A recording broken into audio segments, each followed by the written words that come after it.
Madalas, pag naiipit na tayo sa isang hindi magandang sitwasyon, pag sobrang tayo nasasaktan, pag napapagod na tayo, pag nawawalan na tayo ng pag-asa, at pag bigat na tayo sa lahat ng mga problema, mas pinipili nating sisihin ang iba.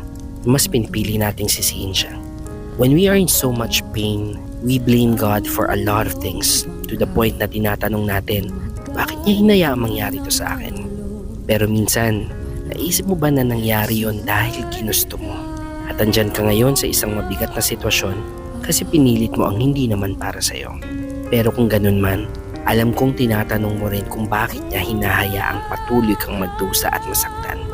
Alam mo, sometimes we go through tough times to appreciate the journey. Kasi gusto niya matuto ka. Kasi gusto niyang mas tumatag ka. Kasi gusto niyang mas maging buo ka. At gusto niyang mas maniwala ka na sa kanya. Kaya kung nakikinig ka man sa akin ngayon, kapatid, isurrender mo na lahat sa kanya.